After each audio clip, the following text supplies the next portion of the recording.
कैसे देखते हैं?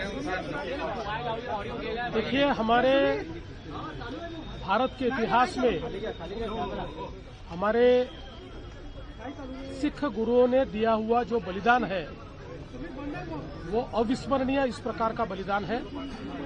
हम सभी जानते हैं कि गुरु तेग बहादुर जी हो या 10वें गुरु गोविंद सिंह जी हो, इनका बलिदान ये केवल अपनी कौम के लिए नहीं था, तो समूचे भारतवर्ष के संस्कार, संस्कृति, धर्म, भाषा सभी को बचाने के लिए ये बलिदान था।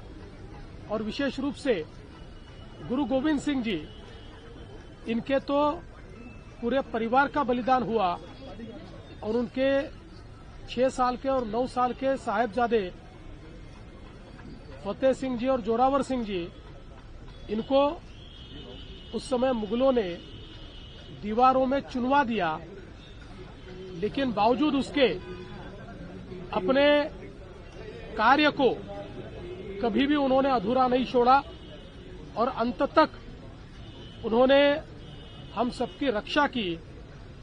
हमारे प्रधानमंत्री आदरणीय नरेंद्र मोदी जी ने ये फैसला किया कि ये जो भारत का इतिहास है, हमारी संस्कृति का जो इतिहास है, हमारे पूरे मानवता को बचाने का जो इतिहास है, इस इतिहास को हमारे आने वाली पीढ़ियां भूले नहीं, इस बलिदान को भूले नहीं।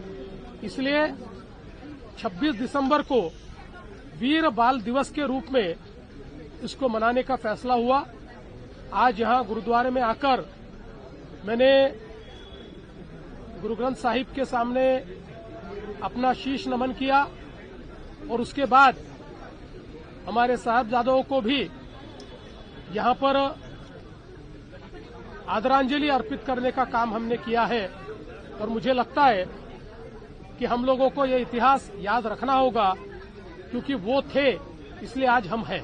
सीएम साहब, 2 सवाल। एक तो उसने खत लिखा था जफरनामा, अभी भी उसकी मूल प्रति अपने हाथ से लिखी फारसी भाषा में औरंगजेब के नाम, और उसको आप लोग ऐतिहासिक तथ्य के तौर पर पेश करने वाले हैं, उसको एक पेश करने वाले। पहला सवाल तो मेरा ये उसको लेके क्या रहेगा।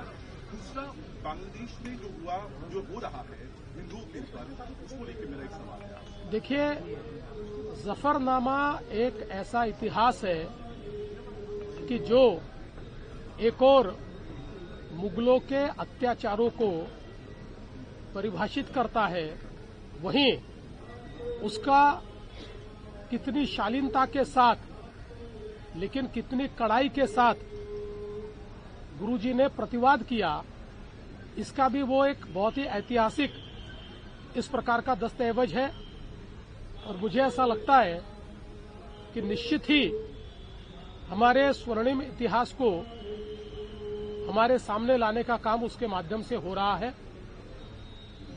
जहां तक बांग्लादेश का सवाल है, बांग्लादेश के हिंदुओं के साथ हम खड़े हैं, पूरा देश खड़ा है। और मुझे लगता है कि अब अंतर्राष्ट्रीय समुदाय अगर इस बात पर चुप रहेगा तो वो लोग कितने सिलेक्टिव है, उनके लिए धर्मनिरपेक्षता, सेक्युलरिज्म, ये कितनी सिलेक्टिव है, ये उसमें से ध्यान में आएगा। लेकिन मुझे विश्वास है कि हमारे प्रधानमंत्री जी के नेतृत्व में वहां के हिंदुओं को भी सुरक्षित रखने का काम हमारी सरकार करेगी। औरंगजेब की बात आपने कही, और मुगलों के क्रूर शासकों में से एक थे। उसी औरंगाबाद जो अब छत्रपति संभाजीनगर हो गया है, वहां पर एक मामू को लेकर के शिवसेना यूबीटी के भीतर जिस तरीके का विवाद पैदा हो गया है, उसे कैसे देखते हैं और कितनी तुष्टीकरण की राजनीति के आरोपी उसके बाद तुष्टीकरण की राजनीति? देखिए, उद्धव ठाकरे जी और उनकी सेना उबाठा, इसका असली चेहरा और चरित्र इस बात से सामने आया है, जिनको उन्होंने सत्ता के लालच में प्रवेश दिया है, देश विरोधी, धर्म विरोधी मानवता विरोधी काम करने वालों को केवल मतों के तुष्टीकरण की नीति के लिए अगर वो साथ में लेंगे तो जनता ही इसका जवाब देगी। युतीची घोषणेसाठी होती साहेब। आज आपल्या सर्वांना माहिती आहे की आपले पंतप्रधान माननीय नरेंद्र मोदीजींनी वीर बाल दिवस हा घोषित केलेला आहे आणि गेले काही वर्ष तो आपण या ठिकाणी साजरा करतो। शीख समाजाचे 10वे गुरु गोविंद सिंगजी यांचा संपूर्ण परिवार हा शहीद झाला, त्यांनी बलिदान केलं आणि आजच्याच दिवशी त्यांचे 2 सुपुत्र साहेबजादे जोरावर सिंगजी आणि साहेबजादे फतेसिंगजी 6 वर्षाचे आणि 9 वर्षाचे यांना मुघलांनी भिंतीमध्ये चिरडून टाकलं आणि त्यांचा खात्मा केला। अशा पद्धतीनं शहीद झालेले हे दोनही शहजादे आमच्या गुरु गोविंद सिंगजींचे सुपुत्र यांच्या स्मृतीप्रित्यर्थ आजचा दिवस साजरा होतो। आणि आपल्याला कल्पना आहे की आमच्या सिखांच्या गुरूंनी ज्या प्रकारे धर्म आणि मानवता वाचवण्याकरता बलिदान दिलेलं आहे हे जगाच्या इतिहासामध्ये अत्यंत वेगळं अशा प्रकारचं आहे।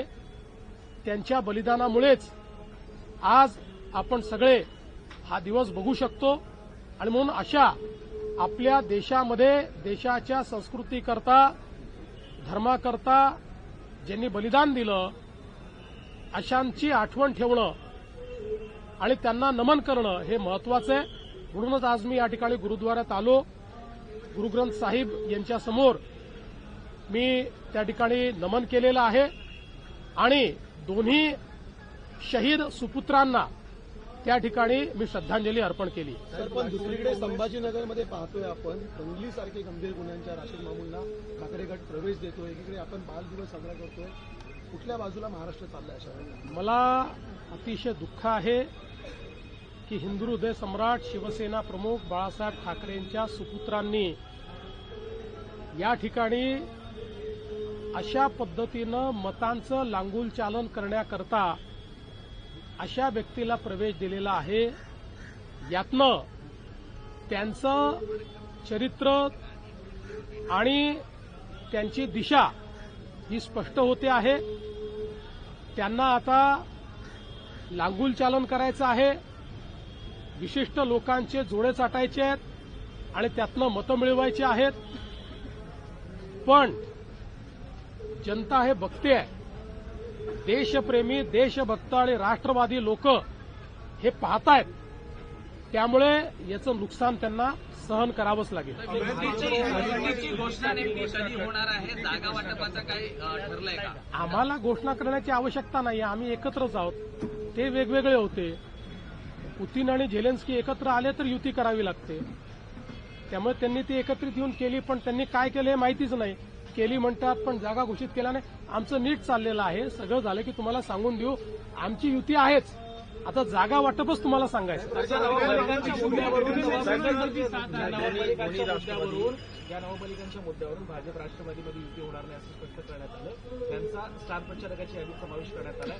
अजून भाजप राष्ट्रवादी संदर्भात काही अधिकृत निर्णय झालाय का? असं आहे की आता आपल्याला याची कल्पना आहे की या संदर्भात यापूर्वीही आम्ही सांगितलेलं आहे आणि आता राष्ट्रवादींनी स्पष्ट केलेलं आहे, त्यामुळे आता याच्यात पुन्हा नव्याने सांगण्याचं काहीच नाही।